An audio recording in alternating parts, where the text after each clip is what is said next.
Entonces, Padre, gracias en el nombre de Jesús, Señor, por esta oportunidad de poder estar juntos como familia en la fe, de aprender juntos de tu palabra, de poder buscarte juntos, Señor, en tu espíritu. El día de hoy, martes 19 de mayo de 2020, Señor, como una sola familia y como un cuerpo reunidos alrededor de tu palabra, buscamos de tu entendimiento y buscamos de tu sabiduría. Te pido, mi Dios, que las cosas que has puesto en nuestros corazones las podamos sacar a luz y que sean para bendición y para vida eterna en cada uno de nosotros. En el nombre de Jesús, amén, amén y amén. Bueno, la primera cosa que quisiera entonces es, hemos tenido unos días en donde no pudimos vernos por circunstancias personales que hemos comentado fuera del tiempo de grabación y estamos retomando entonces nuestros tiempos de compartir y de meditar. Como lo he dicho, no es el curso de claves como tal, es simplemente un tiempo de búsqueda y de reflexión sobre cosas que creo que son importantes. Esta lección yo la recibí por primera ocasión alrededor del año 2010, después de que durante casi 10 años de haber recibido la primera lección de claves, tuve la oportunidad de que el hermano Calvin Anderson viniera a la ciudad y nos hablara de la vergüenza.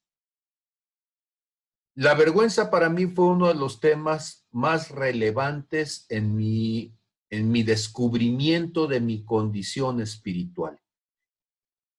Y a partir de allí, el entender la relación que tiene la pérdida de la identidad hizo que estos temas se volvieran fundamentales en mi proceso de búsqueda de Dios, pero al mismo tiempo se volvieran fundamentales en lo que es el perfil que como congregación hemos intentado desarrollar.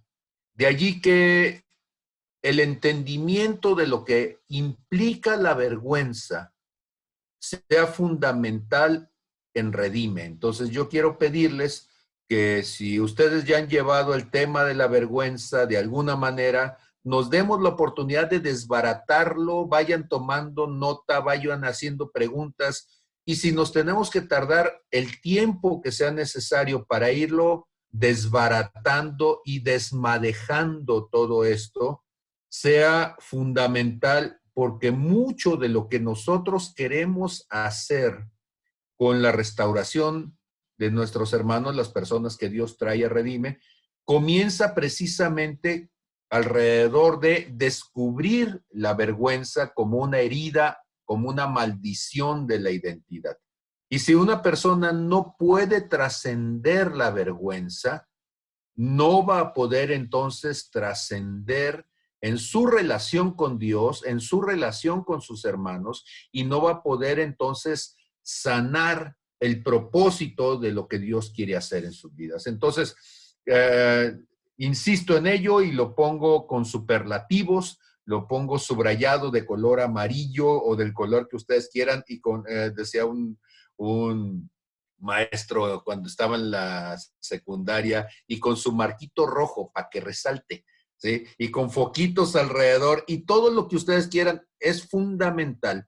Muy bien, entonces, cuando nosotros vemos la vergüenza, nos dice Juan capítulo 17, verso 22, la gloria que me diste les he dado para que sean uno, así como nosotros somos uno. ¿Y por qué es relevante hablar de este ser uno como Él y el Padre son uno? Porque resulta que muchos de los problemas que nosotros tenemos en nuestra relación con otros tienen un trasfondo de vergüenza. Muchos de los problemas que tenemos en nuestras actitudes de dominación y de competencia a otros tienen su trasfondo en la vergüenza. Muchos de los problemas que tenemos en nuestra falta de unidad en el cuerpo de Cristo y de respeto al llamado y a la vocación de otros tiene sus raíces en la vergüenza.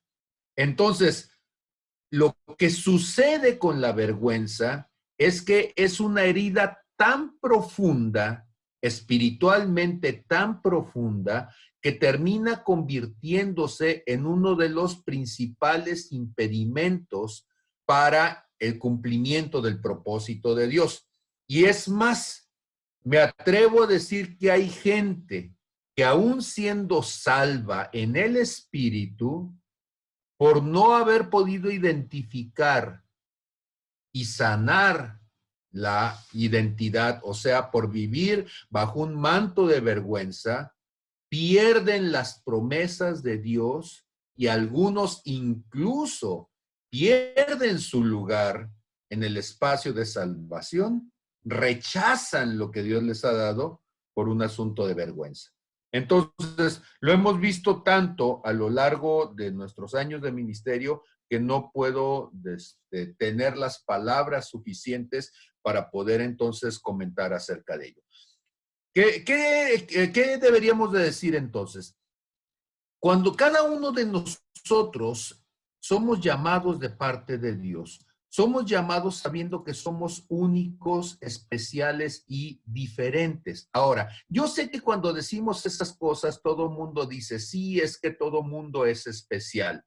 Sí, de alguna manera es verdad, pero no lo digo en el sentido simplista de que seamos simplemente diferentes. Estoy diciendo que cada uno de nosotros tenemos un llamado, tenemos una gracia, tenemos un don, tenemos capacidades que nos fueron dados a nosotros y a nadie más de este mundo le fueron dados. Y entonces el propósito de Dios descansa, ha sido puesto, ha sido dado a través del regalo en cada una de las personas. De allí que es importante que entendamos entonces que cuando hablamos de identidad, lo hemos dicho muchas veces, la palabra identidad significa idem, lo mismo que. Y entonces, cuando yo hablo de identidad, yo estoy diciendo que lo mismo que hay en el corazón de Dios en una cierta área específica es lo que Dios ha puesto en tu corazón. O sea, que hay personas que tienen la gracia de Dios para sanar una cierta enfermedad, como solamente en el corazón de Dios está esa gracia. Hay personas que tienen una habilidad para poder entender las cosas, como solamente en el corazón de Dios está esa habilidad. Porque cuando nosotros estamos diciendo identidad, no estoy diciendo quién crees tú que eres. Ese es un gran problema y ese problema lo vemos reflejado actualmente en nuestro marco legal. Pensamos nosotros que la identidad tiene que ver con la autopercepción. Bueno, para el mundo seguramente así es, pero identidad tiene que ver con la percepción también de lo que Dios observa de ti, lo que Dios ha hecho de ti, lo que Dios te ha dado a ti. Y entonces, cuando Dios te identifica, o sea, cuando Dios te reconoce quién eres tú, ese reconocimiento de parte de Dios es el que va generando la identidad en ti. Por eso, cuando nosotros entendemos estas cosas y vemos, por ejemplo, en Mateo capítulo 3, verso 17, que dice Dios, hay una voz en los cielos que está diciendo, este es mi hijo amado, en quien tengo mi complacencia. Cuando Dios está diciendo, este es mi hijo amado, ¿qué es lo que está diciendo? De entre todos los que están sobre este mundo, aquí y ahora, en este momento, si se pudiera decir, hay un dedo desde los cielos, hay una mirada desde los cielos que se enfoca en este a quien llamamos Jesús y dice, Él es. Si yo te preguntara en este momento, cuando Dios mira desde los cielos, allí en donde tú estás, ¿qué es lo que ve? Pues lo que ve y que solamente Él lo puede ver, es al hijo en particular. Escúchenme, los que tenemos hijos y tenemos la gracia de tener más de un hijo, entendemos esto que quiero decir. Los hijos, aunque se parezcan, son distintos.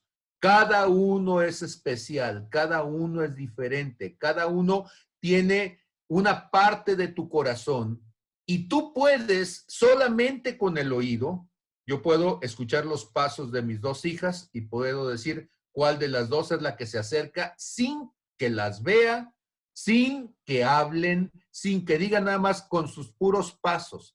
Yo puedo leer dos cosas que han escrito cualquiera de las dos y solamente al ver lo que está escrito puedo identificar qué escribió cada una de ellas. Yo puedo ver incluso cómo forraron algo, cómo hicieron una manualidad, ¿sí? Cómo resolvieron una situación y yo puedo decir, esto lo hizo Paulina o esto lo hizo Priscila, porque en mi corazón yo puedo identificar, o sea, puedo reconocer profundamente todo lo que de ellas emana.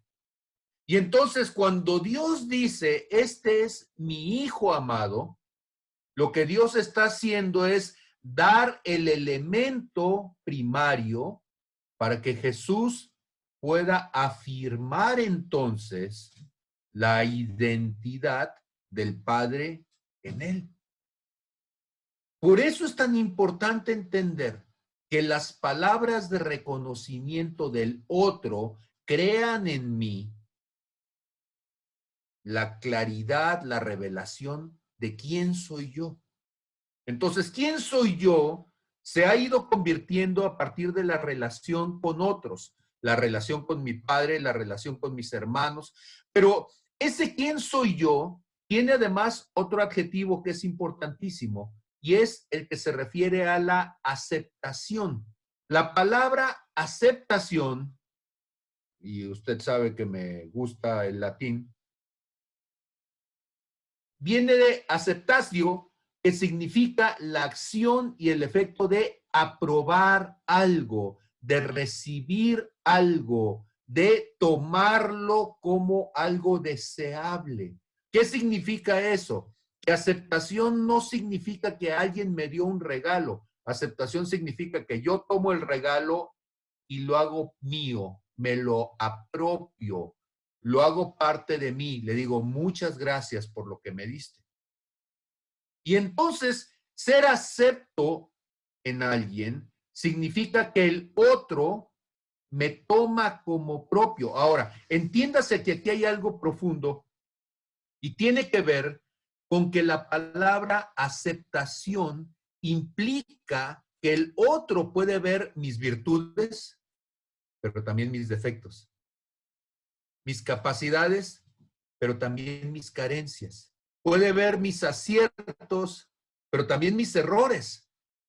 Y hay entonces una ceguera en mucha gente que no se da cuenta que cuando decimos que Dios te hizo acepto en el amado, el Padre te hizo acepto, significa que te aceptó, te recibió, te tomó con tus virtudes, con tus defectos.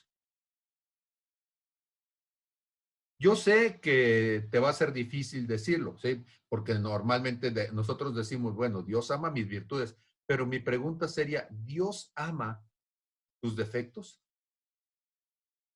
¿Dios ama tus carencias? O déjame preguntártelo de otra manera distinta. Piensa en una de las personas que viven a tu alrededor, que forman parte de tus relaciones cotidianas. Y mi pregunta sería, a esta persona con la que estábamos pensando, la que tú estás pensando, ¿la amas con sus defectos y con sus virtudes? O déjame preguntarlo de una manera distinta. ¿Qué pasaría si en este momento, tronando los dedos, esa persona ya no tuviera esas carencias que probablemente tú conozcas? ¿Qué pasaría? ¿Sabes qué pasaría conmigo si Dios tronara los dedos en este momento y yo no tuviera toda la gran cantidad de carencias que tengo? La primera cosa es que dejaría de ser yo. Porque, bueno, yo sé, o sea, bueno, pues el que está guapo, ya, sí. Bueno, pero, no, hablando en serio, y saben que cuando bromeo con esto, cuando una persona tiene una virtud, cree uno que amas a la persona por esa virtud, pero ¿qué pasaría si de repente esa persona en un accidente perdiera esa virtud? Acabo de descubrir a un guitarrista que me asombró muchísimo su técnica para tocar algo que se llama fingerstyle. Y él generó una nueva forma de tocar la guitarra donde él está tocando. De por sí es buenísimo en el arpegio, es buenísimo en el tap, es buenísimo en el slap. Pero además de eso, aprovechando la acústica de las cajas de la guitarra, él también lleva las percusiones y entonces él toca, vamos a decirlo así, 3 instrumentos o 4 instrumentos al mismo tiempo, porque no solamente está tocando la guitarra de acompañamiento, toca armónicos, toca bajos y además golpea la guitarra como que si fueran percusiones y toca increíble el muchacho. Pero supongamos que se accidenta. Supongamos, y no es mi deseo, pero para el ejemplo, supongamos que se lesiona sus extremidades o incluso en el accidente las pierde. La pregunta es, ¿dejaría de ser la persona que es solamente porque una cierta virtud ya no la puede manifestar? Seguramente como persona sigue siendo la persona que amabas un día antes del accidente, aunque ya no pueda manifestar una forma en particular de hacer. Y entonces, aceptación tiene que ver con lo que la persona es, no con lo que la persona hace. Y escúchame, muchas de las cosas por las que tú y yo rechazamos a alguien no es por lo que la persona es por lo que la persona hace o más todavía lo que la persona no puede hacer. Eh, Sé honesto conmigo, ¿despreciarías a alguien porque es sordo? ¿Despreciarías a alguien porque es ciego? ¿Despreciarías a alguien porque es paralítico? Pues déjame decirte que hay ciegos emocionales y hay sordos emocionales y hay paralíticos emocionales también, porque hay gente que no tiene la capacidad de poder expresar el amor que tú quisieras. Hay personas que no tienen la capacidad de poder hablar las palabras dulces que tú quisieras. Hay personas que son sordas para poder escuchar las necesidades de alguien más, pero no es que sea una mala persona, es simplemente tiene una discapacidad, o sea, le falta la habilidad, la posibilidad de hacer algo que tú quisieras. Y Dios, entonces, cuando hablamos de identidad, estamos hablando de que Dios acepta a la persona, o sea, lo toma como propio, independientemente de sus capacidades, incapacidades o discapacidades. Y entonces debemos de tener mucho cuidado porque el concepto de esclavitud espiritual lo hemos llevado al punto de las relaciones de parentalidad. Esto quiere decir que si alguien tiene un hijo y el hijo nació sordo, el hijo nació mudo o el hijo nació con una disfunción intelectual o el hijo nació con síndrome de Down o con cualquier otra afectación, la pregunta de fondo es, ¿ya no es hijo? ¿Qué discapacidad es necesaria en el ser humano para que alguien deje de ser hijo? Pues déjame decirte que ninguna. No hay ninguna discapacidad válida para decir el otro no es mi hijo porque no tiene la facultad, la habilidad de hacer algo. Y sin embargo, en las congregaciones, sin darnos cuenta, convertimos a unos en hijos porque pueden hacer muy bien ciertas cosas y a otros los convertimos en huérfanos o bastardos de Dios porque no puedan hacer ciertas cosas. ¿Me estoy explicando lo que intento decir?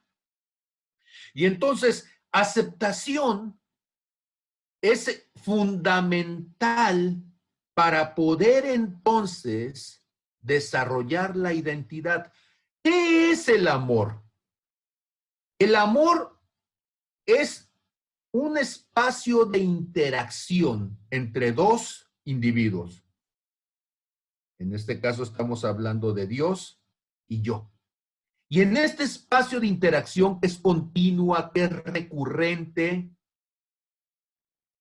uno le muestra al otro la aceptación legítima de quién es. Y entonces, la palabra legítimo significa, viene del lexus, ley,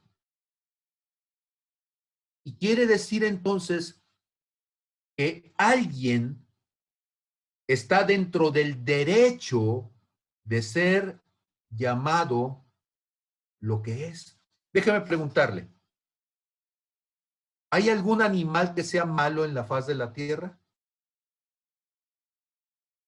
Porque luego decimos, ay, es que yo no sé los mosquitos, ¿por qué están allí? Son malos los mosquitos porque me pican. Son malas las cucarachas porque no me gustan. Son malos. Y andamos, ¿sí?, declarando que los seres vivientes estos que Dios hizo, que no te gustan, los ponemos fuera de la ley. Los declaramos proscriptos dentro de nuestro derecho de coexistir con nosotros. Y como son proscriptos ante nuestros ojos, entonces tenemos el derecho de perseguirlos, exterminarlos, desaparecerlos de sobre la faz de la tierra, porque están fuera de nuestra legalidad. Los volvemos ilegales. Déjeme preguntarle una cosa, ¿es legal que un niño sea llorón? ¿O lo mandamos a la cárcel por chillón? ¿No será que el ser llorón es parte de un proceso de maduración? ¿No será que es llorón porque todavía quizá no logra sublimar sus emociones de tal manera de que pueda enfrentar situaciones adversas y pueda resolverlas? O quizá toda la vida llorará. Jesús, cuando se murió su amigo Lázaro, lloró. Y entonces quizá hay situaciones que nosotros diríamos, si fueras hombre en verdad no llorarías, porque cuando yo estaba chiquillo me decían, a mí se me hace que tú debes de ser vieja, que tú debes de ser homosexual, porque los hombres no lloran. Y eso me metió a mí en una crisis profunda de identidad, porque a mí me dolía lo que estaba sucediendo a mi alrededor y se me escurrían las lágrimas, y entonces eso significaba que quizá no era yo lo suficientemente masculino. Pero ¿cuántas gentes tienen problemas como ese? ¿Cuántas gentes tienen el problema en el cuerpo de Cristo de reconocer que hay algo que no pueden hacer? ¿Hay alguna cosa que usted no puede hacer? Piénsele. No sé, por ejemplo, yo conozco personas que ante una situación adversa se preocupan.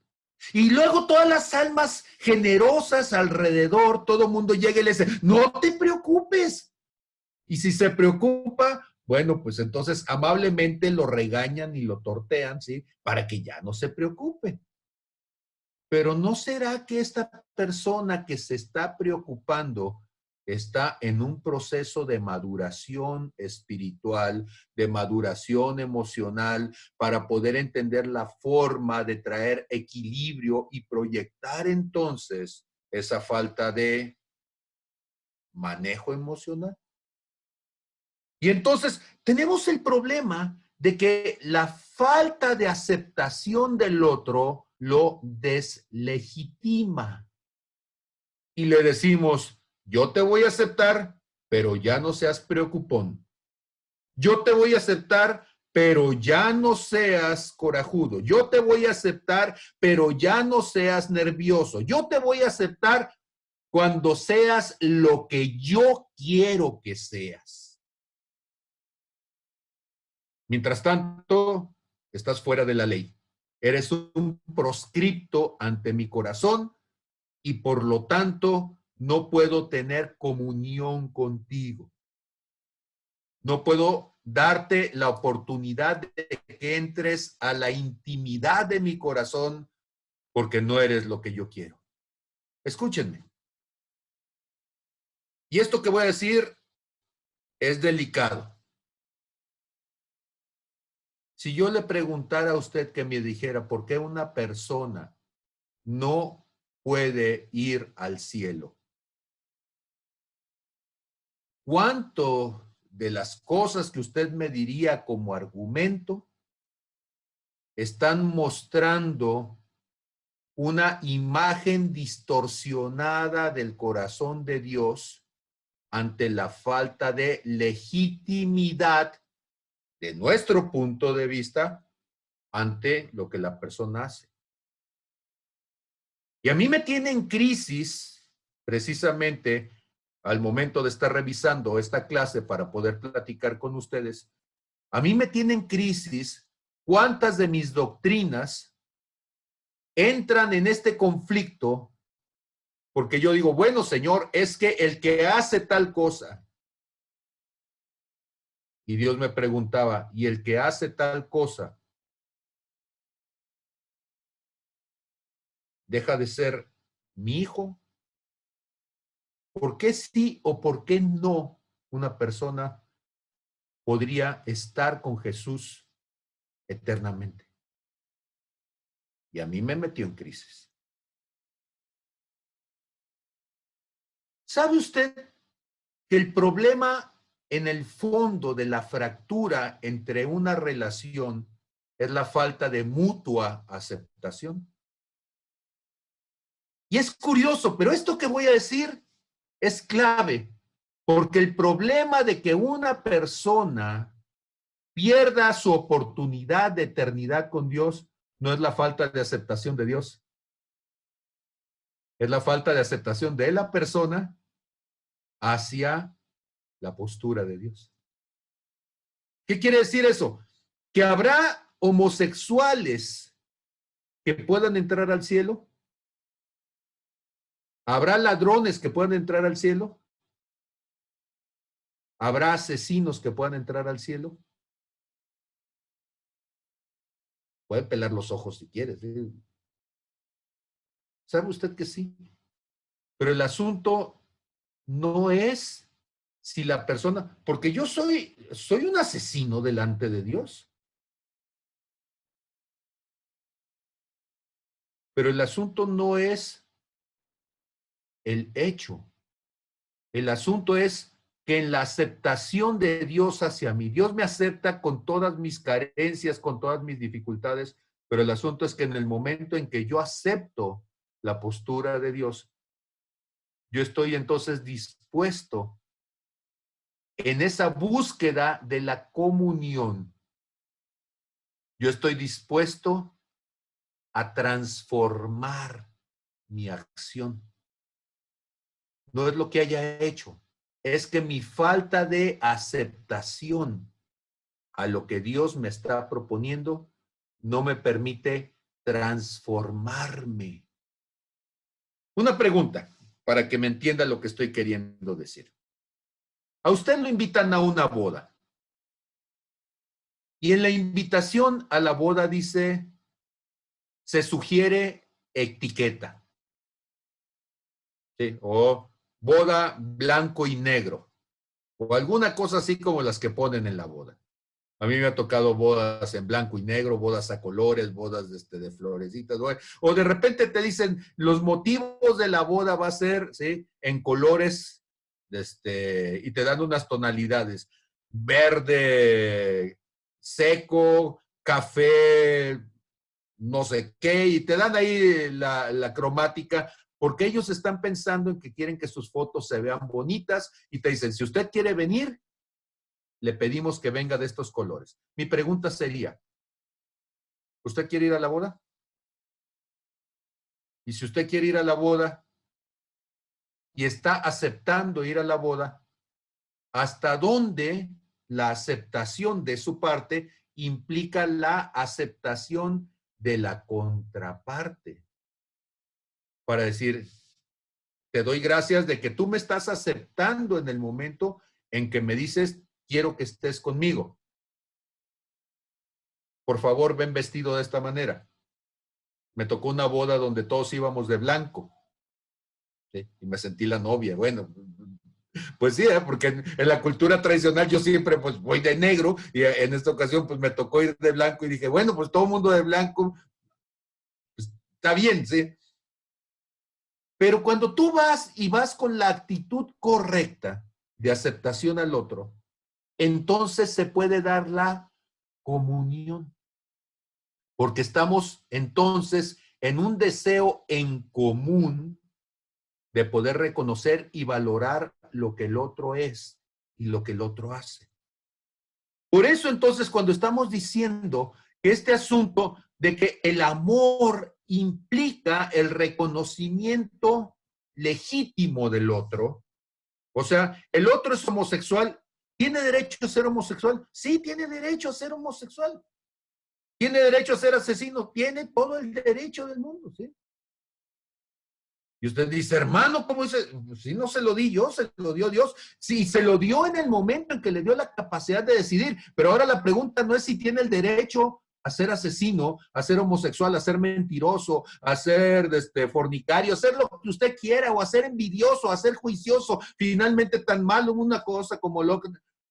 Pero el problema no es ese.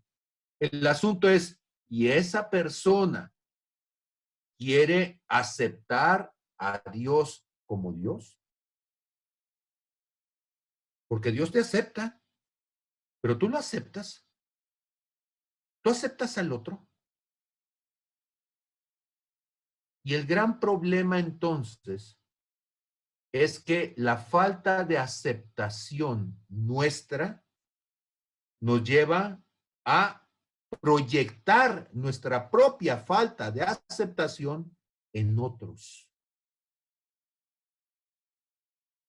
¿Qué quiere decir esto?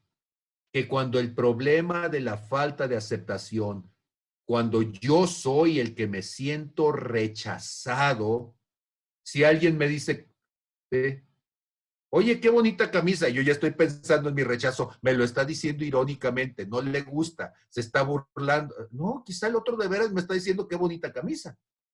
Y entonces nuestra falta de aceptación a nosotros mismos, la descalificación en la que nos hemos puesto, nos lleva a sentirnos víctimas, nos lleva a sentirnos perseguidos, nos lleva a sentirnos vulnerados por lo que está alrededor. ¿Sabe usted que yo sé que una persona tiene falta de aceptación cuando no se atreve a tomar una decisión por no equivocarse? ¿Y en qué momento te hicieron perfecto para no equivocarte jamás? Cuando el ser humano nace ignorante. Todo el conocimiento que tú tenías en la eternidad, lo perdiste. ¿Qué significa eso? Que tus primeros pasos fueron frágiles y queriendo caminar te caíste.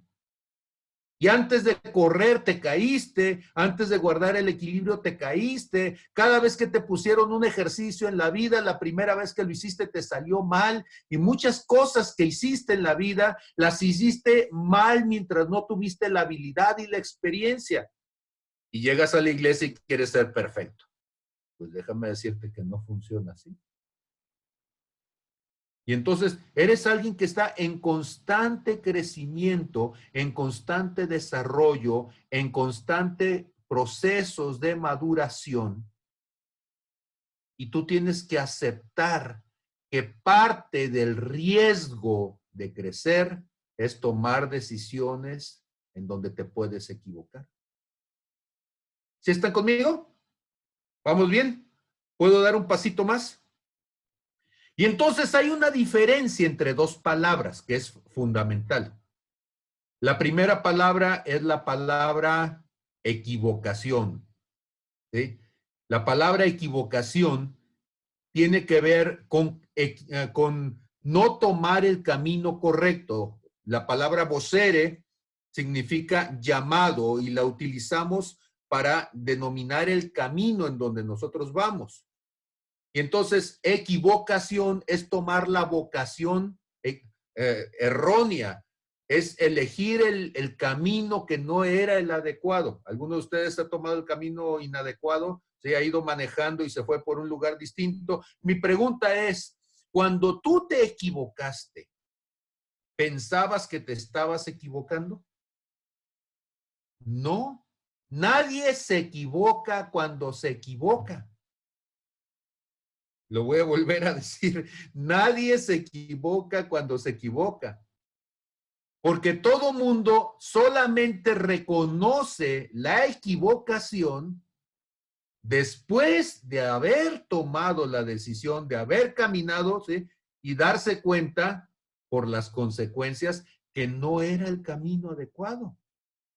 Quiere decir entonces que equivocarse no es un asunto de intención, equivocarse no es un asunto moral. O sea, yo no estoy diciendo me voy a equivocar porque este camino me va a llevar al hoyo y me voy a ir. No, no, no. Yo estoy obrando de buena fe y con toda la buena intención, con toda la buena actitud, yo estoy deseando ir por el camino correcto, aunque la decisión que estoy tomando después me pueda mostrar que no era el camino. ¿Van conmigo? ¿Todo el mundo bien? ¿Nadie se me ha perdido? Pero hay una segunda palabra que es fundamental. Y la segunda palabra es la palabra mentira. Ojo, equivocarse y mentir son dos cosas diferentes. Porque mentir significa que en el momento yo reconozco que el camino que estoy tomando es incorrecto. Yo reconozco que lo que estoy hablando no es la verdad. Yo reconozco que la actitud que yo tengo no es la adecuada y estoy fingiendo que lo fuera. O sea, hay una intención de engaño. Y entonces el que miente sabe que miente desde el momento en que lo hace. Por eso es perverso. El que se equivoca piensa que está haciendo lo correcto, aunque después, con sus acciones y con las consecuencias, diga, no era lo más adecuado. El que se equivoca está buscando lo mejor, incluso puede pedir consejo, incluso está orando, incluso está pidiéndole a Dios que lo guíe, y cuando toma la decisión, él dice, creo que esto era lo mejor.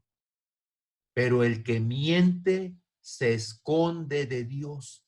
El que miente levanta una barrera, genera un distanciamiento desde el momento en que está tomando la decisión. Entonces, el que se equivoca buscaba agradar a Dios, pero el que miente busca engañar a Dios. Noten entonces ustedes cómo el asunto de fondo es un asunto de intención de corazón. Y entonces, si yo estoy hablando de que aceptación es una relación mutua y Dios me está diciendo, así como eres, Pablito, así te acepto, con tus defectos y con tus virtudes te voy a amar. Te amo tanto que así como eres, te acepto. Si en este momento te mueres, así como estás, tú vienes a mi presencia. Señor, pero es que fumo. Pues acá se te quitará lo fumador seguramente. Pero ojo, ¿cuál es la actitud de mi corazón? ¿Cuál es la actitud de mi corazón? Y entonces la intención del corazón es fundamental. Porque ahora en la intención del corazón es donde viene mi respuesta hacia Dios. Dios me dijo, te acepto como eres. Y si mi intención del corazón hacia Dios es la misma, es decir, Señor, yo te acepto como eres. Ahora, a ver, una pregunta. Dios cuando me ama, ¿cambia su proceder?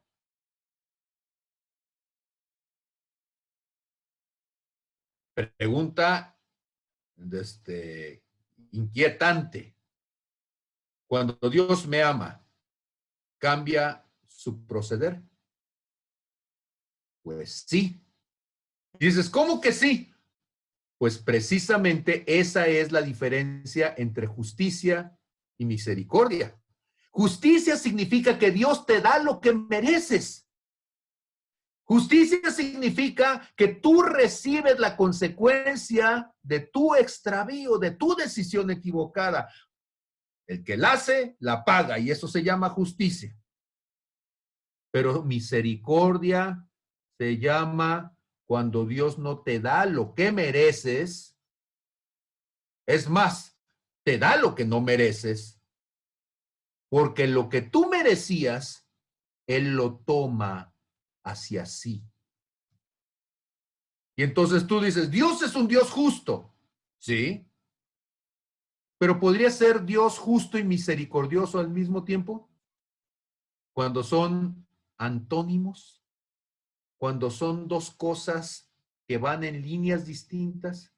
La única forma en que Dios puede ser justo y misericordioso al mismo tiempo es cuando Él dice, a causa de esto, alguien va a morir.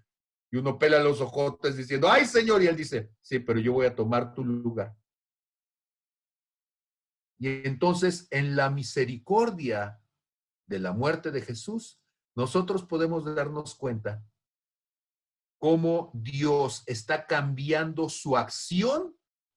En lugar de juzgarte a ti, está recibiendo sobre sí mismo el castigo, la consecuencia de lo que a ti te tocaba.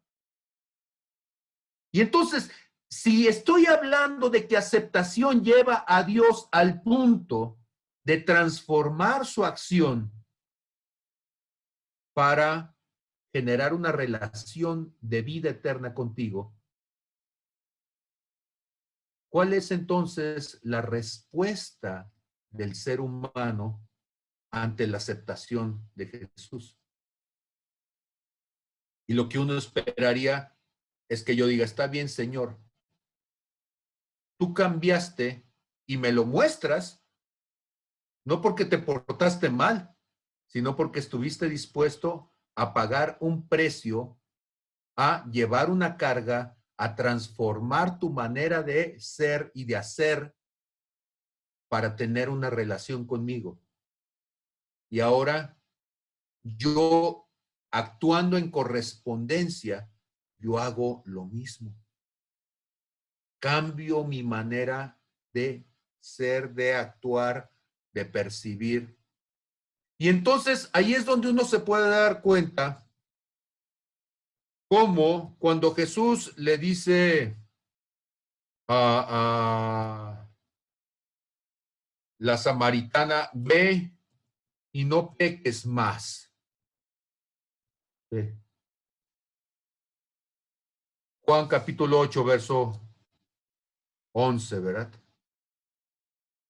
Todos le están, perdón, esta no es la samaritana, es la mujer que está siendo acusada por los fariseos porque la encontraron en el acto de adulterio.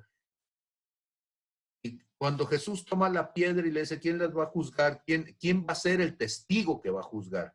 Y que los demás empiezan a apartar sabiendo que Jesús conoce la ley. Y la pregunta de decir quién va a ser el testigo, la siguiente pregunta es ¿dónde está el otro? Tú que dices que eres el testigo, ¿dónde está el hombre que faltaba ahí? Estás juzgando a la mujer y para fornicar se ocupan dos. ¿Dónde está el hombre? ¿A quién estás encubriendo? Y el problema es que si tú encubres el pecado de otro mintiendo, entonces tú tomas el lugar y te vuelves reo de juicio, tomando el lugar de aquel que tú juzgabas. O sea, que después de todo esto, en esa tarde iba a haber un apedreado, pero no iba a ser esa mujer, iba a ser el falso testigo. Eso es lo que la ley dice. Y cuando Jesús dice, ¿quién quiere ser el testigo? ¿Quién quiere lanzar la primera piedra? Significa es quién va a ser el testigo. Todo el mundo dice, no, no vaya a ser, ¿sí? Porque la pregunta que sigue me va a costar la vida. Y entonces todo el mundo se empieza a ir y Jesús le dice, vete y no peques más. ¿Por qué es importante entender esto? Porque uno puede darse cuenta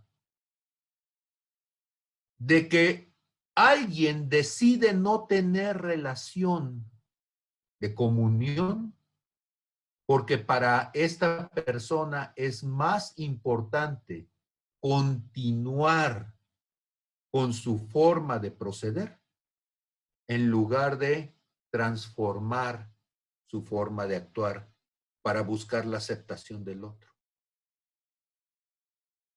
¿Sí me explico? Dios te dice, yo te amo como eres. Y yo te pregunto otra vez, ¿y tú amas a Dios como es? ¿O lo quieres cambiar para que sea a tu conveniencia? ¿Lo quieres cambiar para que la palabra diga lo que tú crees que debería decir y que haga lo que tú crees que debería de hacer y te justifique las cosas que tú crees que te debería de justificar? Todo mundo quiere ser aceptado por Dios, pero nadie quiere aceptar a Dios como es. Y nos pasamos juzgando entonces a Dios por eso. Y entonces, cuando nosotros estamos viendo qué significa entonces este asunto de reconocer al otro como un legítimo otro. A ver, ¿qué quiero decir con un legítimo otro? Si es que el otro siempre está mal. ¿Se han fijado que nosotros siempre tenemos la razón? Y que solamente la gente que hace lo que nosotros creemos, entonces tiene derecho a ser un otro digno. Pero cuando la gente dice lo contrario, te enojas, te esponjas, ¿sí? Y enseñas los dientes porque estás diciendo, es que no está bien, ¿no te das cuenta? ¿Por qué la gente se enoja cuando no le dan la respuesta que ellos esperan? Porque el otro no es un otro legítimo, es un otro fuera de la ley. Y entonces nosotros queremos que el otro conteste, reaccione, haga, viva, respire, exista de acuerdo a mis intereses.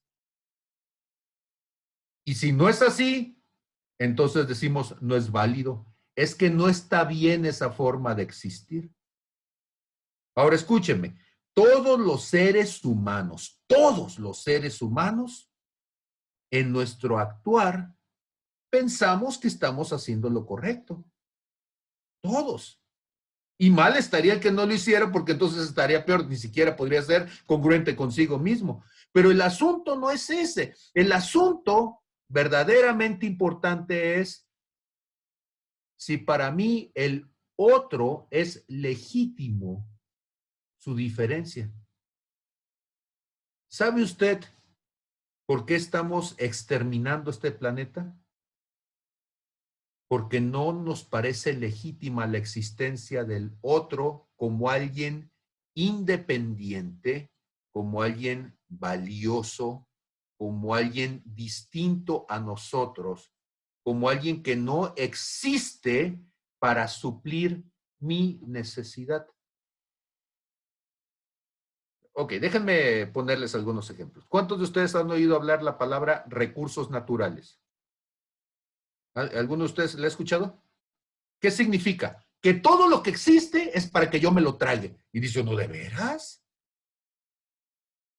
Porque ese es el concepto de recursos naturales.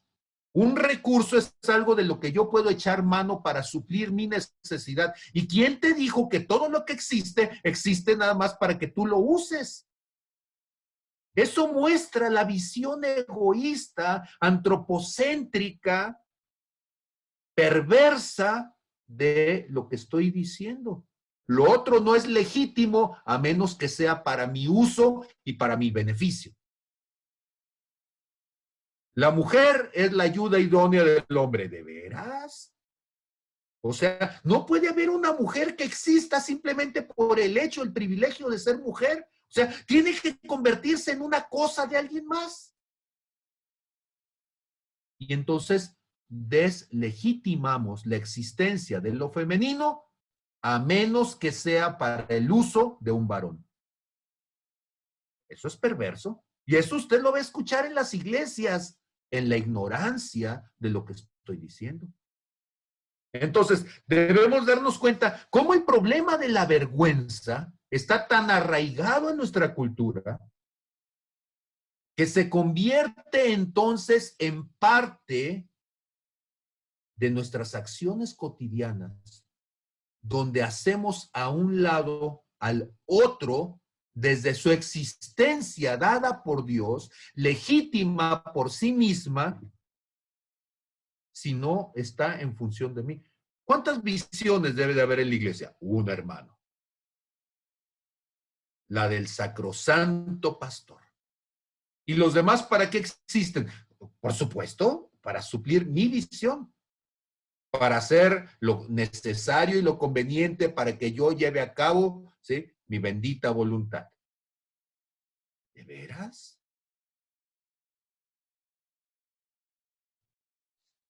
Hay una costumbre que a mí me molestaba mucho cuando yo era monje. Y me molestaba porque seguramente ya desde entonces traía este chipote en la cabeza que me llevó a pensar raro, ¿sí? El asunto de besar la mano. Cuando yo estaba como monje, estaba en la sierra.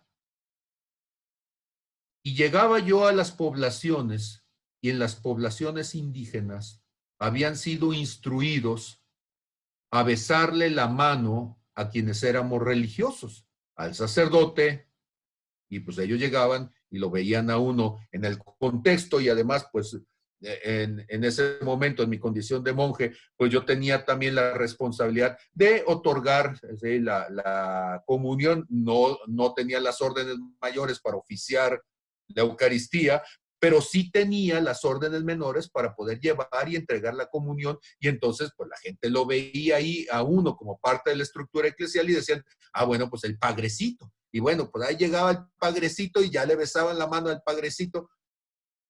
Y eso me empezó a llamar la atención. ¿Por qué le besan la mano? ¿Sí? Y entonces supe la historia. ¿Sabe usted que los sacerdotes, por no casarse, viven en el estado perfecto? Porque como la cola es pecaminosa, el que se casa y la ejerce, eso lo mete en un estado cuasi perfecto. Y entonces los cuasi perfectos se inclinan ante los perfectos y le besan la mano como símbolo de que está en un mayor nivel de crecimiento y de madurez y de purificación. ¿De veras? Noten ustedes cómo convertimos al otro, lo excluimos de su condición de hijo de Dios y le quitamos entonces, lo que sigo insistiendo, su dignidad. Y generamos entonces, ante esto que estoy diciendo, el derecho legítimo de ser el otro dado por Dios, ese derecho legítimo de ser alguien, criatura o hijo de Dios, pero parte de la obra y propósito de Dios, al quitárselo, lo volvemos cosa. Ya no es entonces un árbol, ya no es un pescadito, ya no es, ahora se convierte en una cosa. Y como es una cosa, yo la puedo usar para mi beneficio, para mi provecho. Cambio la doctrina y digo que Dios hizo todo para servicio del hombre. ¿De cuál hombre? Pues de este. De todos los que están aquí soy el más bigotón, así que soy el más hombre. Todos me tienen que, ¿sí? Porque pues, las mujeres no tienen bigote, así que todo el mundo a servir al Pablo, ¿sí?, por bigotón. Y tú dices, espérame, ¿cuál es el asunto? Que convertimos en esa deslegitimación convertimos a Dios en perverso, cuando los perversos somos nosotros. Y encadenamos a la creación a nuestra propia corrupción. La palabra corrupto significa contaminado.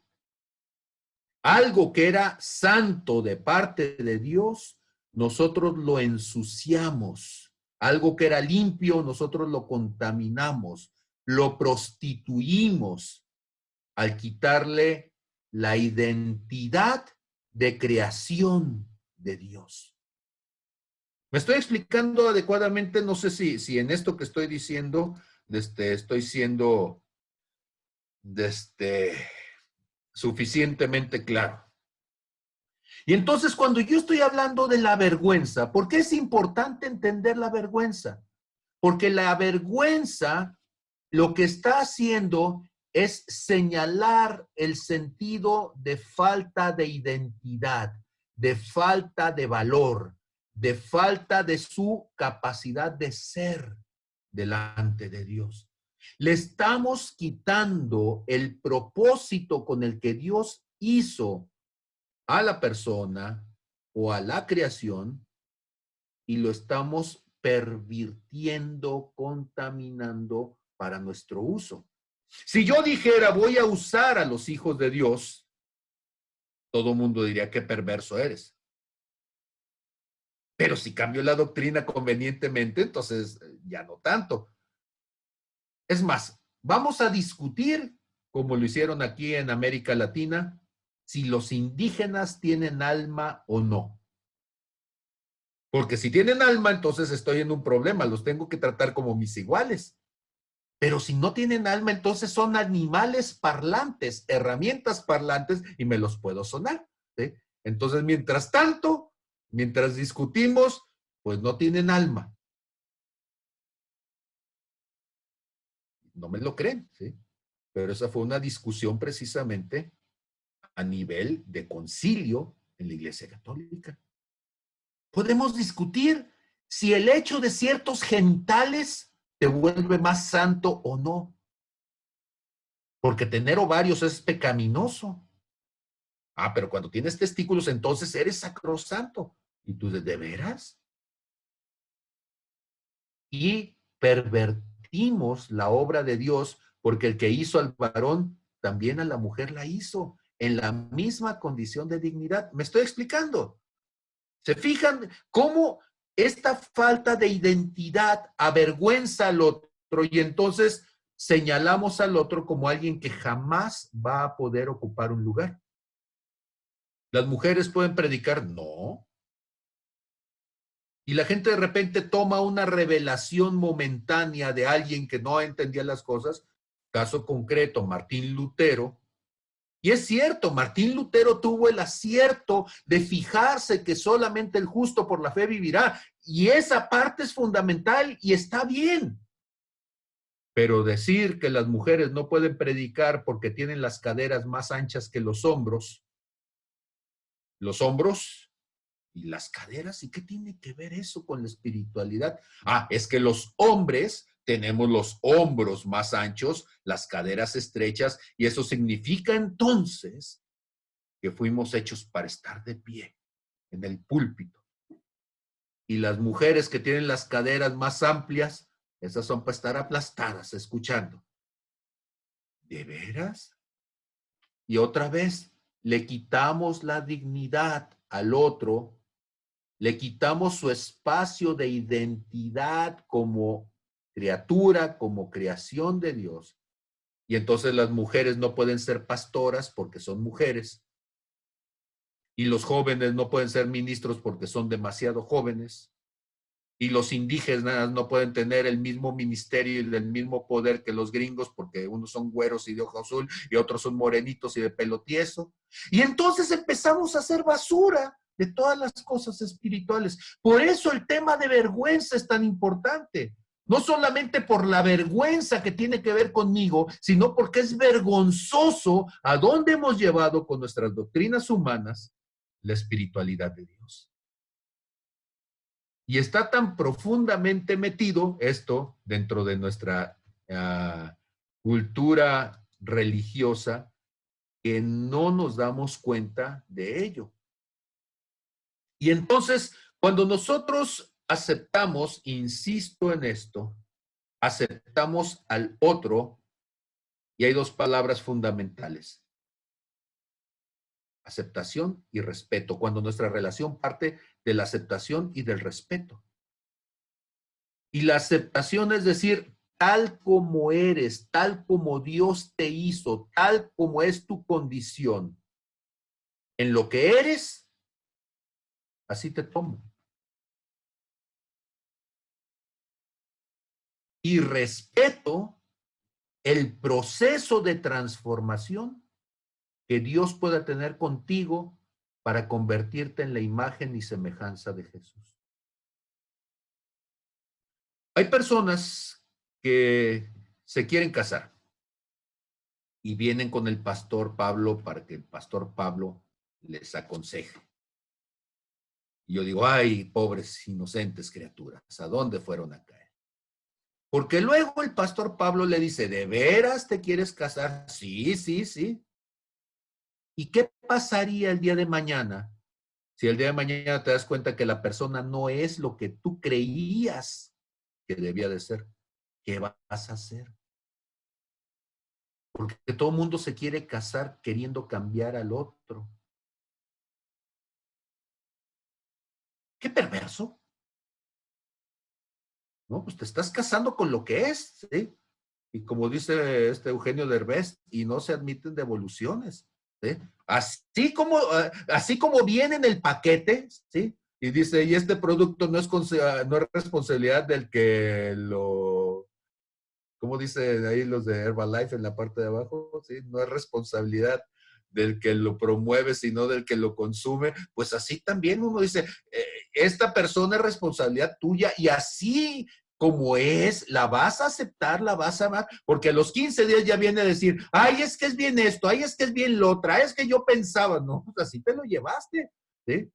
Y ya aprobada la mercancía no se admiten devoluciones. Entonces, así lo tenías. Ahora, es que yo quiero que cambie. Ah, bueno, pues ahora respeta el proceso de Dios para que sea Dios quien lo cambie y no tú. Y esas dos actitudes, la aceptación y el respeto, son fundamentales para poder entender entonces lo que verdaderamente significa la vergüenza. Ahora, ¿qué dijimos que era la vergüenza? No, es que no hemos dicho todavía. La vergüenza viene del latín verecundia. ¿Pero qué significa verecundia? Significa, ¿han oído ustedes la palabra cundir? Sí, de hecho lo decía mucho el Chapulín Colorado, que no cunda el pánico, ¿sí? Y luego se equivocaba y decía, y que no panda el cúnico, ¿sí?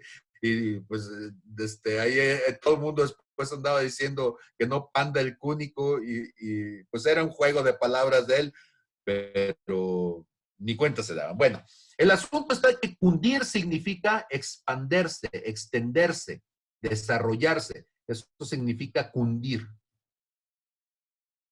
Y cuando nosotros estamos diciendo verecundia, lo que está diciendo es que se extiende el temor, el miedo.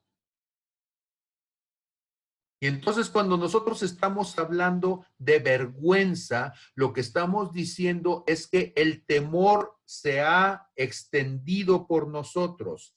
¿El temor a qué? ¿Qué es la vergüenza? El temor al rechazo. El temor a la falta de respeto de quién soy yo. Dijimos que había dos palabras que eran fundamentales, aceptación. ¿Y qué es lo contrario de aceptación? Rechazo.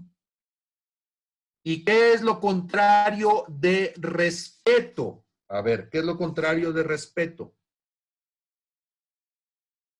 Respetar a alguien es delimitar los límites, o sea, establecer los límites, es no tomar decisiones, no tomar pertenencias, no tomar lo que le corresponde al otro, eso es respeto. Pero la falta de respeto es una violación. O sea, el que violenta, el que viola, está yendo sobre el derecho del otro. Por eso se habla de la violación de la ley, porque está violentando, está entrando a donde no le corresponde. Y entonces, si aceptación, su contrario es rechazo. Y si respeto, su contrario es la violación de. ¿Saben qué es lo que tenemos en el cuerpo de Cristo? Tenemos un montón de violadores que rechazan lo que Dios le ha dado y deshonran el propósito y el llamado de Dios en la vida de otros. Pero el problema está de que el que rechaza al Hijo, rechaza al Padre que lo envió. Y entonces, cuando nosotros hablamos de el que rechaza al Hijo, rechaza al Padre que lo envió, sin darnos cuenta nosotros lo que estamos haciendo es generar entonces un rechazo hacia la obra de Dios. ¿Cómo se rechaza la obra de Dios? Cuando yo era maestro de primaria, había una actitud que se me hacía muy curiosa en los niños. Dejé de ser maestro, ya nada más la veo en la iglesia, pero desde sigue siendo la misma, ¿sí? O sea, el niño tú le estás queriendo enseñar cómo se hace la letra derechita o cómo se ve. ¿Y qué dice el niño? No, no, yo así, así, sí, yo solito, yo no quiero que me digas cómo. Y entonces rechazamos la oportunidad de que alguien nos enseñe diciendo yo sé más. El niño de 6 años le está diciendo a su maestro que estudió, le está diciendo yo sé más que tú. Tú no me puedes decir porque yo sé más que tú. Mira, fíjate bien, no, no, no. O sea, yo tengo la respuesta, yo tengo la razón. Yo sé cómo se hace. ¿Cuántas veces nuestra actitud delante de Dios ha sido el rechazo? ¿Cuántas veces nuestra actitud delante de Dios ha sido, Señor, es que tú no sabes, porque como no tienes experiencia de ser Dios, pero yo sí, mira, te voy a decir cuál es la forma correcta. Ahora, yo sé que nadie se lo dice así porque se oiría muy explícito, pero ¿cuántas veces en la práctica nuestra actitud termina manifestando un desprecio a la postura de Dios? Y entonces la falta de respeto, la falta de aceptación, el quitarle el lugar de honra y de reconocimiento, la validación del otro, nos hace entonces generar esa descalificación de lo que llamamos vergüenza. Y entonces la vergüenza termina siendo, ¿sí?, una maldición. ¿Por qué una maldición? Porque yo le estoy diciendo que no es digno de lo que Dios quiso hacer con él, no merece lo que Dios quiso hacer con él. No mereces el llamado, sí, porque si lo merecieras serías diferente. No mereces. ¿Se han dado cuenta cómo nuestra forma de ver a las personas? ¿Sí? Yo tengo un amigo, sí, que cuando veía a un chiquillo que tenía un color claro de la piel, cabello claro, castaño, ojo de color, decía, ¡ay, qué bonito niño! Y veía a alguien moreno y de cabellos más gruesos y decía, ¡ay, mira, qué fellito! Parece sopilotito, ¿sí? Pregunta, ¿el color de piel lo vuelve menos digno? Pero nosotros generamos entonces ese rechazo diciendo, no eres digno de ser amado por tu condición física. No eres digno de ser amado por tu actitud. No eres digno de. Y al quitarle la dignidad, entonces, de ser hijo, le robamos la oportunidad y el derecho de recibir las bendiciones de Dios. Por eso y estoy queriendo llegar entonces a una idea final para poder poner entonces aquí una pausa por el día de hoy. ¿Cómo le hace Satanás para detener la iglesia? Pues no necesita hacer mucho, ¿sí? Desde adentro nosotros mismos lo hacemos, así que le hacemos la chamba al diablo. ¿Sí? Satanás no necesita moverse mucho cuando nosotros mismos con nuestras doctrinas, sin darnos cuenta, hacemos que la gente se sienta descalificada, inmerecedora, incapaz, fuera de toda posibilidad de poder ser usado por Dios.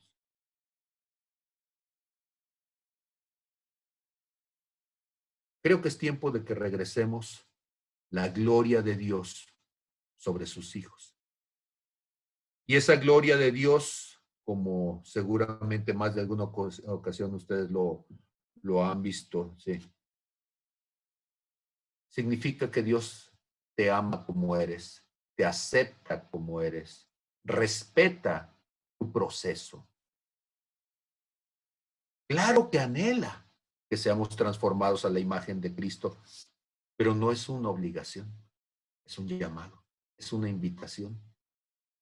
Y cada uno decidirá libremente si quiere estar con Dios o no.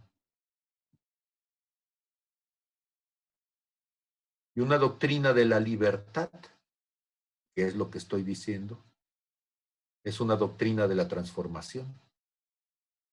Porque el principal impedimento para ser transformado es la resistencia al cambio. Y la resistencia al cambio se da cuando siento que alguien me está queriendo obligar a hacer algo que yo no quiero. Pero cuando alguien entiende que lo que está sucediendo es por mi propia vocación, mi propia libertad, entonces los procesos de cambio se aceleran. Y algo que podría durar años, Dios lo hace en un solo toque, porque ya no hay resistencia al cambio. Y Dios puede hacer su obra sin ningún impedimento. Padre, gracias, Señor, en el nombre de Jesús, por esta oportunidad de comenzar a hablar de la importancia, Señor, de la vergüenza.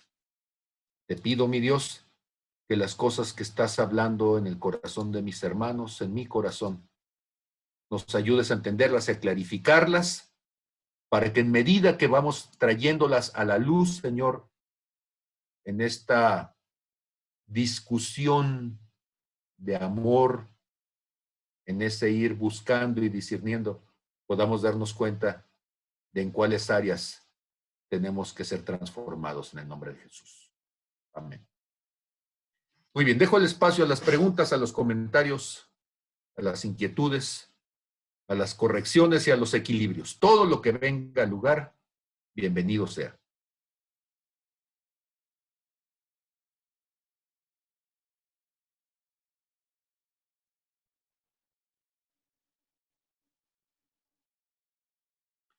Que su vergüenza no les gane. Son dignos de comentar.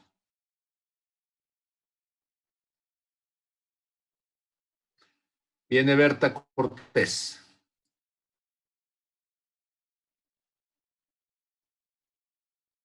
A ver, Berta, listo. Ahí está. A ver. Es que tú le estás picando y todos los demás acá estamos queriéndote abrir el micrófono. Entonces, a ver otra vez y déjame quitar. Listo, ya puedes cambiar tu micrófono tú. Viene, Berta, ya se quedó trabado. Listo, Berta, te escuchamos. Ok. Sí, pues bueno, quería pues compartir, permítame, no los quiero marear, voy a apagar la cámara. Pues quería compartir parte de lo que, como comentas ahorita, cuando entendemos ya el proceso de que Dios, de la aceptación y de todo esto, yo creo que es parte de lo que me ha ayudado. en este último año, básicamente, desde mediados del año pasado, a que todo se fuera acelerando más, fue el que finalmente pude entender la invitación de Dios a darme cuenta de que Dios me estaba invitando a que yo entendiera de una manera más abierta de que el llamado que Él me estaba haciendo, porque pues yo viví bajo ese proceso de la vergüenza, de la no aceptación, bajo todo eso de que como tú dices, aunque oía, no hubo mucha gente que estuviera muy cerca de mí como para decirme, o sea, sí me lo trataban de decir, pero era tanto el daño que había en mi interior que, que no era yo capaz de entender de que estaban como tratando de ayudarme.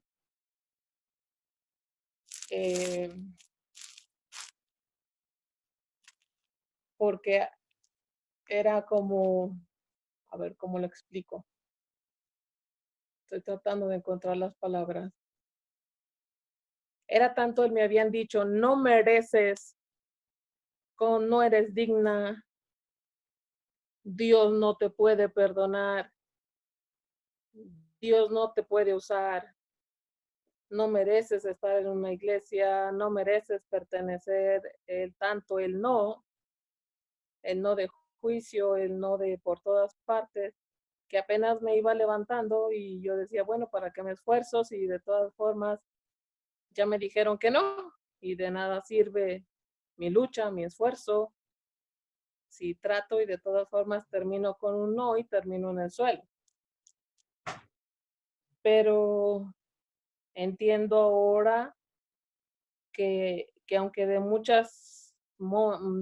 algunos momentos actué deliberadamente queriendo hacer mi voluntad, recibí juicio, sí, pero también recibí la misericordia y es lo que me hizo volver y poder entender todo esto ahora que estoy entendiendo, y al recibir la aceptación, entonces, como dices, puedo ver cómo entonces las cosas comienzan a fluir de un modo diferente y empiezo a ver cómo la gracia de Dios empieza a fluir en un modo tan diferente, y qué importante es que cada uno de nosotros aprendamos definitivamente a no machacarnos de entre uno y otro, porque a veces no, ya lo has comentado en otras veces, no tenemos la sensación que el otro no puede, no puede hacer las cosas como nosotros quisiéramos,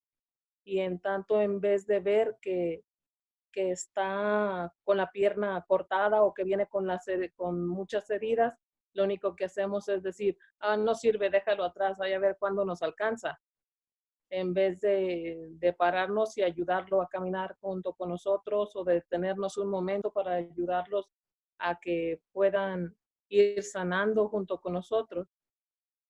Y es tan importante eso porque en este camino, ya sea por ese mismo de que de pronto podemos tomar decisiones equivocadas, podemos de pronto también ser nosotros, puede ser alguien más quien en otro momento necesita la ayuda nuestra y tenemos que estar ahí.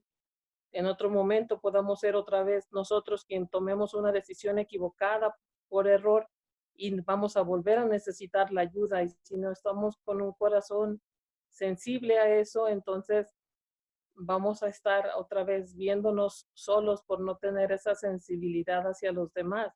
Entonces, qué importante es ver esta situación, este tema acerca de la vergüenza y de todo esto, y saber trabajarlo y saberlo llevar a cabo, sobre todo ahora que estamos buscando el llevar claves hacia otras personas, porque de verdad es es una base muy, muy importante para poder levantar a otros, primeramente comenzando desde ahí, desde ser realmente muy sensibles a esa situación para poder animar y levantar a otros.